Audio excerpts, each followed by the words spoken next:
Halo, assalamualaikum warahmatullahi wabarakatuh. Apa kabar sahabat Kang Edi dimanapun berada? Salam rahayu, rahayu, salam sejahtera, penyejuk jiwa. Semoga kita semua diberi berkah rezeki, diberi kesehatan dan diberi kebahagiaan. Baik, sahabat Kang Edi yang berbahagia, untuk video kali ini akan Kang Edi bahas tentang Cokro Manggilingan. Sekali lagi, tema video Kang Edi kali ini adalah Cokro Manggilingan. Mungkin kalimat ini sudah sangat sering sekali didengar dan sudah tidak asing lagi, khususnya bagi sahabat-sahabat Kang Edi yang ada di Jawa ya, khususnya sudah lama dan lama sekali bahasa Cokro Manggilingan ini sudah beredar dan terucap tutur tinular di ranah Jawa ini, khususnya bagi pecinta-pecinta, bagi sahabat-sahabat yang mendalami tentang ajaran-ajaran, tentang keilmuan-keilmuan tentang Jawa itu sendiri. Baik, Cokro Manggilingan itu terdiri dari dua kalimat, cokro dan manggilingan, yang pada dasarnya memiliki makna yang berbeda. Cokro sendiri itu bisa diartikan sebagai sebuah lingkaran berbentuk lempengan, yang mana bisa disebut juga sebuah cakram ya, lempengan bulat, ada ujung di lingkarannya itu ada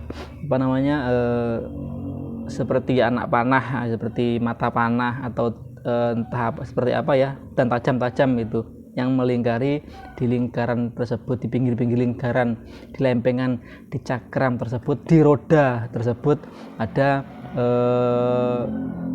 seperti mata panah ya, jadi tajam di setiap lempengannya itu. Dan manggilingan itu sendiri mempunyai arti menggiling atau menggerus atau berputar. Jadi Cokro Manggilingan itu secara singkatnya secara maknanya adalah roda berputar, perputaran waktu, perputaran masa, perputarannya siklus. Nah, seperti siklus perputaran waktu, masa, kemudian dibilang siklus perputaran, yang menggambarkan sebuah siklus atau perputaran waktu atau masa terhadap diri sendiri yang disebut mikrokosmos, dan perputaran atau siklus masa yang dialami oleh alam semesta atau jagat raya ini yang disebut sebagai makrokosmos. Siklus manusia bisa digambarkan itu secara makna Jawanya itu ada kurang lebih 3. Jadi siklus alam purwo ini secara manusianya, secara mikronya ada alam madya, kemudian ada alam wusuno. Alam purwo itu siklus alamnya untuk mikronya, untuk diri kita sendiri sebagai seorang manusia. Itu yang pertama tadi, alam purwo. Alam purwo itu saat kita berada di alam kandungan. Nah, nanti siklus secara bahasa yang sering disampaikan oleh Eyang Ronggowarsito, nanti ada lagi siklus besarnya. Nanti ada lagi, ini siklus mikronya, yaitu alam purwo, alam di kandungan. Kemudian ada alam madya. Alam madya itu alam di dunia saat ini, di alam fana ini, itu alam madya atau alam kehidupan sekarang ini. Kemudian alam wusuno itu setelah kita melampaui alam purwo, alam madya. Jadi setelah kita melampaui tahapan 2 tadi, kemudian kita masuk ke alam wusuno, yaitu alam kematian atau alam akhirat. Nah, setelah kehidupan kita di dunia, nanti kan ada di alam akhirat. Itu untuk siklus masa untuk kita pribadi sebagai manusia, mikrokosmosnya. Nah, kemudian pada dasarnya Cokro Manggilingan itu menggambarkan bagaimana perjalanan-perjalanan pribadi kita sebagai seorang manusia, perjalanan siklus manusia sebagai khalifah di muka bumi ini. Dan saat perjalanan di kehidupan ini, di siklus kehidupan ini, seperti tadi tataran 3 tadi, ada Purwo, Madya, dan Wusuno tadi, itu kita menentukan diri kita sendiri, kita mau siklus Cokro Manggilingan kita mau dijadikan seperti apa. Itu terserah bagaimana nanti kita, jenengan, Anda semua. Paling tidak di setiap siklus kehidupan kita, mulai dari kecil, remaja, dewasa, dan tua, kemudian sampai kita nanti meninggal dunia, itu kalau bisa ada perubahan step by step. Jadi jangan sampai dalam kehidupan siklus Cokro Manggilingan kita ini stuck atau diam di tempat, orang maju, orang mundur, tengah-tengah. Jadi stuck itu tidak maju, tidak mundur. Hidup itu mau saklek banget kan, enggak ya. Dan kita sebagai manusia yang luar biasa, sebagai manusia ciptaan Tuhan yang sangat luar biasa, memiliki berbagai banyak daya cipta rasa dan karsa, tentunya harus bisa merubah secara siklus kehidupan pribadi kita. Karena sudah jelas dikatakan, tidak akan aku rubah nasib suatu kaum kalau kaum itu sendiri nggak akan pernah mau merubahnya. Jadi apa yang akan terjadi dengan diri kita, Cokro Manggilingan itu perputaran waktu, roda berputar yang ada di dalam diri kita. Apa yang kita perbuat terserah diri kita sendiri. Mau nanam kebajikan, monggo silakan. Mau nanam keburukan, ya monggo silakan. Kalau orang Jawa itu bilang, bakali ngunduh wahing pakerti. Apa yang kita lakukan akan kita tanam. Apa yang kita tandur akan kita panen. Cokro Manggilingan hidup kita tergantung dari kita sendiri, mau berbuat baik atau mau berbuat buruk. Dan ada dua pilihan, kita bisa lebih mulia dari malaikat, pilihannya. Dan yang kedua, kita bisa lebih hina dari binatang, itu pilihan juga. Maksudnya lebih hina dari binatang, mungkin kita bisa melampaui sifat-sifat kebinatangan. Dan itu terjadi di saat ini, sekarang ini, di masa ini, di Cokro Manggilingan, di siklus kehidupan sekarang ini. Entah sekarang ini masuk dimensi Cokro Manggilingan atau siklus apa ya. Nanti soalnya ada siklus, 3 siklus yang dibawa juga oleh Hyang Ranggawarsita, dan cukup terkenal juga 3 siklus ini. Tapi ini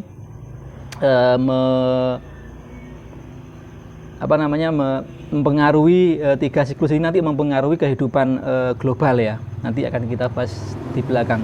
Nah, sekarang untuk pribadi gini, untuk mikrokosmosnya Cokro Manggilingan pengaruh terhadap diri kita sendiri. Yang jelas pada intinya, untuk pribadi kita sendiri, marilah selalu bisa berubah untuk lebih baik dan lebih baik untuk kedepannya. Apalagi kita sudah menginjak usia sepuh ya, usia sepuh dalam artian kita udah punya keluarga, punya anak, punya istri, kemudian kita mulai menginjak mengatur, direm ya. Dan kalau dulu remnya tuh rem manual, kalau bisa di usia-usia 35 ke atas itu kehidupan kita, siklus nafsu-nafsu yang dari dalam diri kita itu remnya mulai dipertahankan, berubah menjadi rem cakram. Dalam artian kita bisa mengendalikan, kita mulai menata batin, kita mulai menata spiritual kita untuk menuju ke sangkan paraning dumadi. Itu ya siklus Cokro Manggilingan kita di usia 35 ke atas. Apalagi kita sudah kalau ibaratkan kita punya anak ya, anak kita udah menikah semua ya, kita tinggal nata pribadi kita, mana hati nurani kita, spirit kita, kejiwaan kita menuju ke arah ilahiyah, atau mempersiapkan diri menuju sangkan paraning dumadi supaya tidak tersesat jalannya. Nah, jadi seperti itu. Jadi bukan berarti kita hanya menuju fokus ke ilahiyah, tidak. Kalau memang masih bekerja, ya bekerja dengan baik. Karena bekerja sendiri adalah juga termasuk kegiatan ibadah. Sekali lagi, siklus Cokro Manggilingan di dalam diri kita itu tergantung kepada diri kita. Dan hasilnya pun juga kita, jenengan, saya, dan Anda akan yang menuainya, baik buruknya. manfaat atau tidaknya, mudarat atau tidaknya. Nanti banyak mudaratnya atau justru banyak manfaatnya, itu tergantung bagi kita bagaimana kita menyebarkan benih itu tadi. Sekali lagi, cakra manggilingan, situs kepribadian kita secara mikrokosmos, perputaran rodanya kita yang menentukan.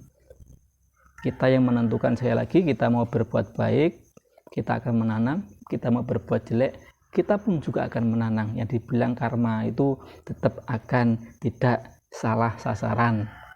Dan sekali lagi, buatlah siklus cakra manggilingan secara mikrokosmos di dalam diri kita itu selalu bisa berputar lebih baik dan selalu berusaha untuk lebih baik secara kejiwaan, spiritual maupun pola pikir dan akhlak atau kepribadian kita. Nah, untuk yang kedua tentang cakra manggilingan yang berhubungan dengan makrokosmos atau alam semesta ini. Untuk makrokosmos, untuk cakra manggilingan siklus makrokosmosnya secara global ya. Cakra manggilingan secara global berarti mempengaruhi kegiatan alam semesta. Mungkin juga sering kita dengar bahwa perputaran zaman cakra manggilingan untuk global itu dipengaruhi oleh tiga hal. Yang pertama itu zaman. Ada 3 zaman ya untuk globalnya ini, untuk cakra manggilingan, siklus cakra manggilingan yang berhubungan dengan global atau makrokosmosnya. Yang pertama kita ditemukan dengan zaman yang namanya zaman Kolotidho. Udah sering dengar kan ya, dengan mungkin ya sangat sering dengar, oh zaman Kolotidho ini paling ya, seperti itu ya. Ya asal-asal jeplak, yang penting zaman Kolotidho. Tapi yang sering kita dengarkan biasanya zaman Kolobendu ini ya. Oke, yang pertama tadi zaman Kolotidho itu siklus cakra manggilingan secara global, secara makrokosmosnya yang mempengaruhi kehidupan seluruh alam semesta, seluruh masyarakat dunia pada umumnya, Nusantara pada khususnya di pemerintahan NKRI ini. Yang 3 siklus perputaran zaman cakra manggilingan yang global ini, makro ini juga sering disebutkan oleh yang leluhur mbah-mbah kita dulu ya. Bapak-bapak kita dulu mungkin pernah, zaman Kolotidho. Sekarang yang kedua itu zaman Kolobendu. Dan yang pertama Kolotidho, yang kedua itu Kolobendu, yang ketiga itu Kolosubo. Kolotidho, Kolobendu, Kolosebo. Ini zaman siklus perputaran zaman cakra manggilingan secara global. Sekali lagi secara global, mempengaruhi daya hidup, pola hidup, kehidupan di alam semesta baik Nusantara maupun dunia. Nah, untuk Kolotidho sendiri itu mempunyai makna zaman-zaman yang penuh keegoisan. Nah, nanti jenengan silakan berpikir, menentukan kira-kira sekarang ini masuk ke zaman apa. Kira-kira saat ini 2022 inilah ya, kita enteng aja, ringan aja, masuk ke zaman apa, siklus cakra manggilingan di titik zaman apa. Zaman Kolotidho itu zaman penuh keegoisan, zaman ibaratnya senengi dewe, seneng-senengi dewe, sugih-sugih dewe, bener-bener dewe, salah di bener nih, bener di salah nih, penuh dengan keegoisan, mementingkan diri sendiri. Itu zaman Kolotidho. Jadi seperti itu. Wis karepmu kowe loro-loro dhewe. Wis karepmu kowe luwih-luwih dhewe, sepenting aku iso sugih, aku iso mangan enak dan segala macamnya. Egois. Semua penuh keegoisan, tidak lagi menggunakan hati nurani, jarang menggunakan hati nurani, menggunakan nafsu amarah, angkara murka. Mementingkan diri sendiri, itu sebuah keegoisan. Itu di zaman Kolotidho. Nah, yang kedua adalah perputaran zaman cakra manggilingan pada di zaman Kolobendu. Zaman Kolobendu ini cukup banyak spesifikasinya ya, diantaranya adalah ya dibilang zaman edan, ora mangan. Sekali lagi, zaman Kolobendu ini yang sering disebut orang, wah ini zaman Kolobendu, tapi kadang-kadang kita hanya ngomong Kolobendunya tapi nggak ngerti kan maknanya apa kan ya. Makanya Kang Edi sharing sedikit bahwa Kolobendu itu zaman edan rek. Om, Mas, Kang ya, Mbak. Jadi zaman Kolobendu, aja ngomong ngono tok, paling tidak zaman Kolobendu itu bisa dimaknai bahwa zaman Kolobendu itu zaman edan. Kalau orang bilang banyak orang edan, orang mangan. Ya, jangan seperti itu. Kita masih diberi kesempatan kok, diberi kesempatan yang terbaik oleh Tuhan diberi kesempatan untuk memilih. Ya, tapi dalam artian tadi zaman kalau zaman bendu itu zaman edan. Lah ora edan ora mangan. Apalagi sampai ada yang bilang wong golek sing haram wae angel apa maneh sing halal. Lah itu bahasa yang salah itu seperti itu. Seolah-olah kita ini sudah putus asa. Tidak boleh. Karena putus asa itu sebagian dari dosa besar, sahabat ya. Jadi kalau bendu itu zaman edan. Kelihatannya memang zamannya itu zamannya bobrok. Kemudian dalam siklus perputaran zaman kalau bendu ini, cokro manggilingan di zaman ini itu banyak orang lebih memilih kepada teman-teman yang mempunyai banyak harta bendanya. Dia mendekat kepada orang-orang yang berharta, kemudian membela yang salah, kemudian menyalahkan yang benar, dan yang baik itu dianggap jahat dan yang jahat itu dianggap baik. Jadi kalau bendu ini zamannya kebalikan, zaman kuwali, zaman edan itu zaman kalau bendu. Dan zaman kalau bendu ini orang-orang yang ibaratnya pinter, orang-orang yang cerdas, orang-orang yang jujur, orang-orang yang berkompeten di dalam bidangnya, entah di dalam teknologinya, spiritualnya, kemudian IQ-nya, kecerdasannya, itu justru malah disingkirkan. Ditempatkan the wrong man in the wrong place kalau bahasa Maduranya itu ya.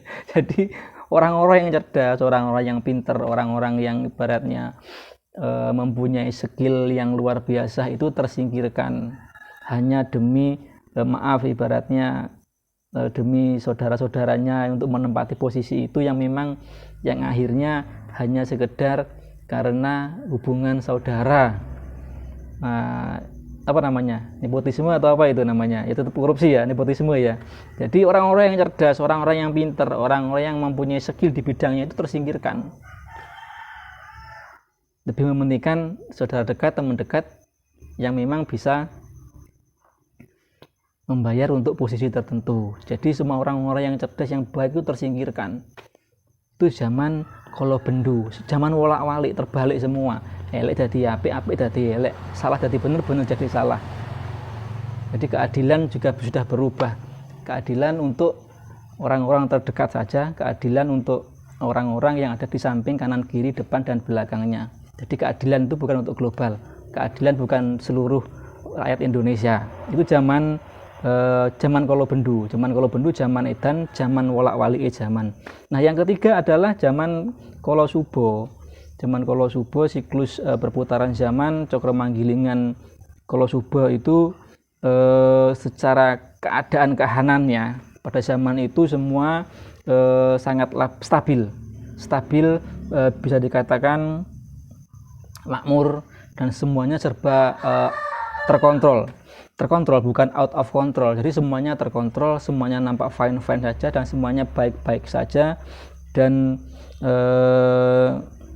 dibilang gemah ripah loh jinawi itu di zaman kolo subo.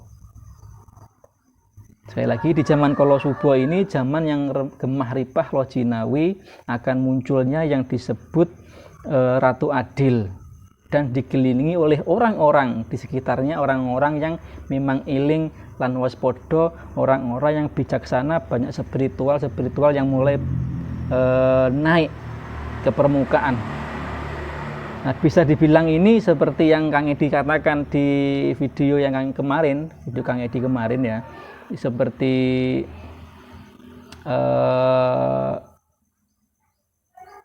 sileme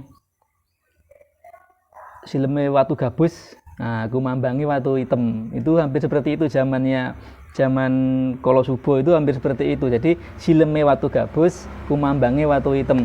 Jadi mulai kebenaran itu akan mulai muncul, keadilan akan mulai terlihat dan mulai nampak dan mulai menyeluruh keadilan bagi seluruh rakyat Indonesia, dan dikatakan mungkin sesepuh-sesepuh kita dulu mengatakan akan saatnya ada yang namanya Satrio Piningit yang dikelilingi oleh orang-orang yang sangat bijaksana dan orang-orang yang memang iling lan waspodo, terbangun spiritualnya. Itu di zaman Kala Suba. Jadi secara global, secara makro ada 3 tadi, zaman Kala Tidha, zaman Kala Bendu, dan zaman Kala Suba. Silakan dimaknai, silakan diresapi. Saat ini kita berada di Cokro Manggilingan, di situs perputaran zaman yang mana. Mudah-mudahan kita semua dimasukkan atau berada di zaman yang enak ya. Zaman yang enak dalam artian ya, yang enak itu paling bawah tadi, zaman Kala Suba. Tapi namanya Cokro Manggilingan, perputaran waktu, kadang di atas, kadang di bawah. Nah, tiga siklus perputaran zaman Cokro Manggilingan yang tadi itu tetap berputar. Ya, kadang kita masuk di masa di siklus Kala Tidha, kadang kita masuk di siklusnya zaman Kala Bendu, kadang kita masuk di siklus zaman Kala Suba. Jadi terus berputar seperti itu, dan terus berputar seperti itu sudah kehendak yang maha kuasa. Itulah perputaran zaman. Sekali lagi, mudah-mudahan sedikit cerita atau sedikit apa yang Kang Edi sampaikan ini bisa bermanfaat ya. Paling tidak kita mulai mengerti tentang zaman Kala Bendu seperti ini, Kala Suba seperti ini, Kala Tidha seperti ini. Jadi nggak asal ngomong saiki zaman Kala Bendu padahal makmur, padahal keadaannya makmur, sentosa, aman-aman aja. Nah, Kala Bendu itu, Kala Tidha. Jadi kita bisa sedikit mulai mengerti, kita bisa mulai memaknai dengan baik. Oh, ini kita masuk ke zaman Kala Tidha, zaman egois, menang sendiri, warak-warak dewe. Oh, ini masuk zaman Kala Bendu, di mana zamannya zaman edan, semua sempat terbolak-balik, wolak-walik ya. Zamannya terbalik itu di zaman Kala Bendu. Zaman Kala Suba itu zaman makmur, Gemaripah Lojinawi, pemimpin yang betul adil, makmur, betul-betul menjadi adil bagi seluruh rakyat Indonesia pada khususnya, dan didampingi oleh spiritualis, didampingi oleh orang-orang yang memang sudah bangkit kesadarannya, didampingi oleh orang-orang yang memang iling kan waspodo. Itu di zaman Kala Suba. Untuk pribadi, untuk mikrokosmosnya, monggo kita sambil belajar untuk lebih meningkatkan lagi hal-hal yang positif di dalam diri kita. Paling tidak kita ada peningkatan secara spiritual. Jangan saklek stuck di tempat, ya wis orang ngono ya apa-apa. Tidak boleh, kita tidak boleh putus asa, karena ingat manusia ini adalah manusia yang luar biasa. Diberikan sesuatu yang luar biasa di dalam diri kita, diberikan mustika, diberikan pusaka yang luar biasa yang ada di dalam diri kita oleh Tuhan, oleh Allah Subhanahu wa taala. Manfaatkan untuk kebaikan, karena apa yang kita tanam akan kita panen. Munduh wahing pagerti. Mudah-mudahan Cokro Manggilingan, siklus kehidupan di dalam diri kita itu merupakan siklus yang baik, dijauhkan dari sifat iri, dengki, angkara, murka, dan kita dijauhkan dari balak, bencana, dan musibah. Mudah-mudahan manfaat. Kurang lebihnya Kang Edi mohon maaf. Wabillahi taufiq wal hidayah. Assalamualaikum warahmatullahi wabarakatuh. Salam dari Banyuwangi.